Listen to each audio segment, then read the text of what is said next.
श्रोता साथियों को समुद्र श्री का जय जिनेन्द्र नमस्कार।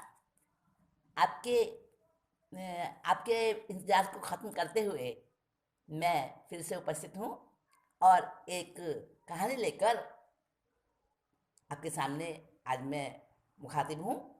और इस कहानी का शीर्षक है विश्वास की शीतल छाँव। विश्वास की शीतल छाँव। सुनिए।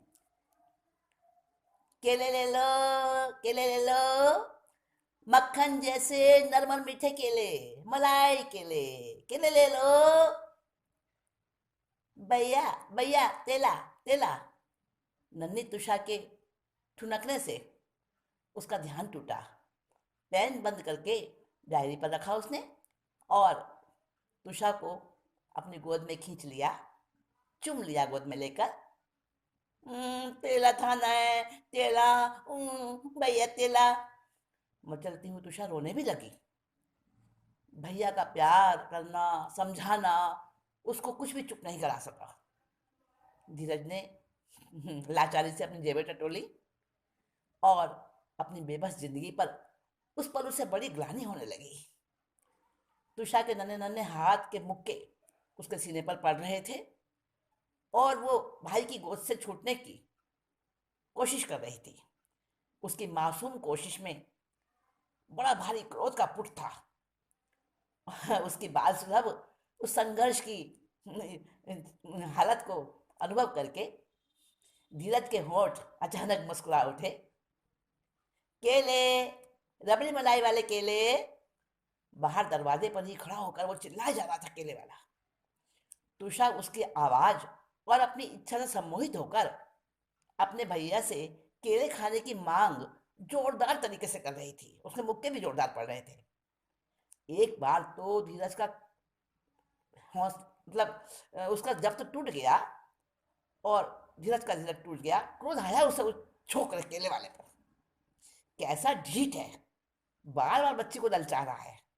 जलती नजरों से उसने केले वाले को देखा।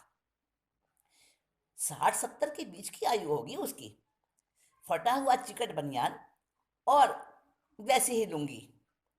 ये उसके कपड़े उसकी गरीबी की चुगली खा रहे थे। धीरज के लाल और गुस्सैल आंखों से उस केले वाले ने अनुमान लगा लिया कि बड़ा संभ्रांत और बड़ा सभ्य था दिखने वाला ये बाबू क्यों उलझन में पड़ा है। बंद गले के कोट के नीचे नहीं कमीज। किसी कवि की ये पंक्ति अनेक मीडियम लोगों के, कुलीन लोगों पर कितनी सटीक बैठती है।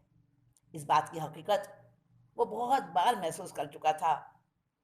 उसका धंधा भी तो ऐसा ही है जिसमें हर प्रकार के ग्राहकों से पाला पड़ता रहता है, क्योंकि केले बेचने के काम में उसको सबसे मिलना पड़ता है। वो जान गया कि ये बाबू क्यों परेशान है।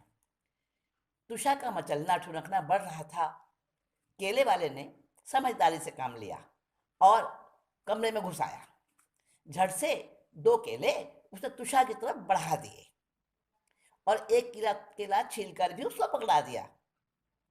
धीरज की जलती हुई उग्र दृष्टि भी तुषा को केले खाने से रोक नहीं सकी। खीज भरी क्रोधित नजरें उसने केले वाले को घूरा तो वह एकदम सहजता से कहने लगा, अरे बाबू, छुट्टे पैसे नहीं है तो कोई बात नहीं, फिर कभी दे देना।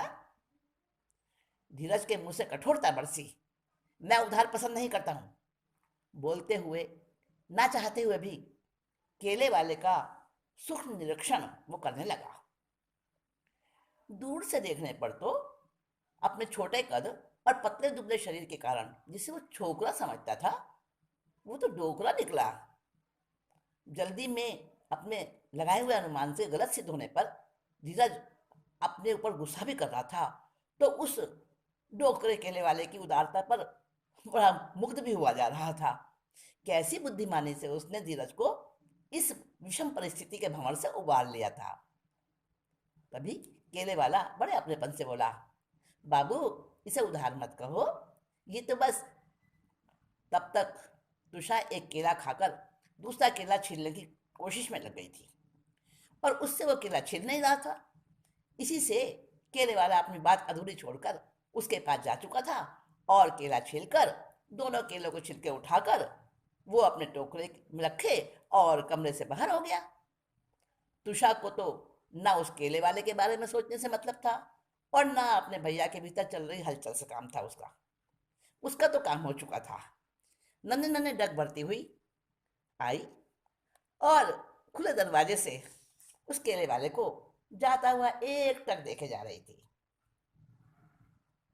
धीरज की शून्य में भटकती सोचों को एक जोरदार धक्का लगा, जबकि उसकी टांगों से तुषा लिपट गई थी। उसका सारा रोष और सारा सोच उस ममता की बाढ़ में बह गया। उसने तुषा को गोद में उठाकर ऊपर से उछाला और किलकारी मारकर तुषा हंस दी। थोड़ी देर तक खेलती रही उसकी गोद में ही और फिर गोद में ही सो गई। सोती हुई तुषा के भोले मुखड़े पर जो निष्कपट आभा थी, धीरज उसमें खो गया। गौर से देखने लगा। तुषा की शक्ल भाभी से कितनी मिलती है। वैसा ही गोरा गुलाबी रंग और वैसे ही काले घुंघराले बाल। भाभी की याद आते ही उसका विचारों का संसार अतीत के चक्कर लगाने लगा। तब वह अनाथालय से निकाल दिया गया था। कोई अपना नहीं था उसका, कोई सहारा भी नहीं था। आंखें खोली थी उसने तभी से खुद को अनाथ आश्रम में ही पाया था। कुछ बड़ा हुआ तो आश्रम की सफाई, झाड़ू पोंछा और छोटे मोटे कामों को करने लगा था। एक दिन मैनेजर के कमरे में झाड़ू लगा रहा था। उस वक्त एक सेठ मैनेजर से बातें कर रहा था। धीरज उनकी बातचीत बड़े ध्यान से सुन रहा था। धीरज शुरू से ही बड़ा बुद्धिशाली और सोच विचार करने वाला बच्चा था। अनाथालय के नाम से दान और चंदा इकट्ठा करके मैनेजिंग कमेटी के कार्यकर्ता क्या गोलमाल करते हैं, ये उसे थोड़ा थोड़ा आभास तो था। और उन दोनों की बातें थोड़ी आगे बढ़ी तभी धीरज ने बहुत अकल से काम लिया और टेबल के नीचे पड़े हुए टेप को चालू कर दिया। और जब खाने के समय उसने सड़े हुए बासी भोजन की थाली उठाकर पटक दी। स्पष्ट कह दिया, हमारे लिए जो बढ़िया खाना रजिस्टर में दिखाया जाता है ना, वही खाएंगे हम। और उसके इस व्यवहार से बाकी के सारे लड़के भी खाना छोड़कर उठ गए। अनाथ आश्रम का बागी कहकर उसे पुलिस थाने में भेज दिया गया और उसने भी वहां जाकर बड़ी निडरता से इंस्पेक्टर साहब से सारे हालात बता दिए। जब छानबीन हुई, जांच हुई, तो धीरज की सारी बातें सही पाई गई। और वो टेप तो था ही। मैनेजिंग कमेटी के सदस्यों पर केस चला। धीरज को बड़ी शान से अपने सारे साथियों के साथ अच्छा खाना मिलने लगा था। सभी लड़के उसकी पीठ ठोंकते। लेकिन धीरज के अच्छे दिन जल्दी ही खत्म हो गए। मैनेजर ने उस पर झूठे आरोप लगाकर उसे अनाथ आश्रम से निकाल दिया था। धीरज समझ रहा था कि सेठ लोगों ने सच को झूठ बनाने में पुलिस विभाग को भी अपने साथ मिला लिया है। उसने कोशिश करके कोर्ट में अपने आप को निर्दोष तो साबित कर दिया था, मगर वो जानबूझ के वापस अनाथ आश्रम में नहीं गया। उसे वहां के माहौल से नफरत हो गई थी ना। कई दिन तक भूखा प्यासा फिरता रहा। अनाथालय में था तो चंदा मांगने उसे जाना पड़ता था। भी मांग सकता था, आदत थी उसे मांगने की, मगर याचना करने का अभ्यास होने पर भी उसका स्वाभिमान मरा नहीं था।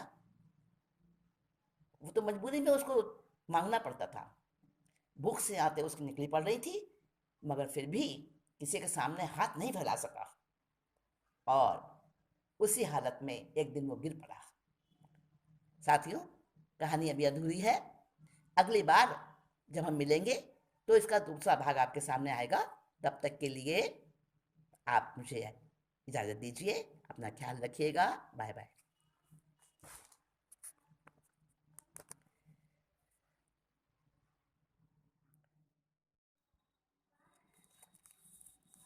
श्रोता साथियों को समुद्र श्री का जय जिनेन्द्र, नमस्कार।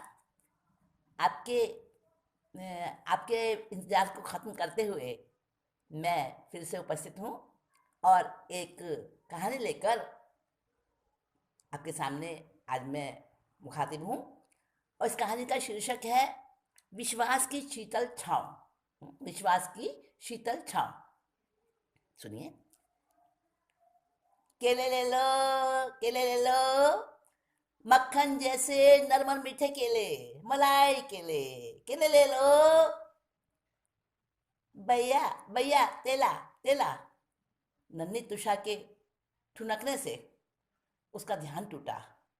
पेन बंद करके डायरी पर रखा उसने और तुषा को अपनी गोद में खींच लिया, चुम लिया गोद में लेकर। तेला खाना है, तेला, भैया तेला। मचलती हुई तुषा रोने भी लगी। भैया का प्यार करना, समझाना उसको कुछ भी चुप नहीं करा सकता।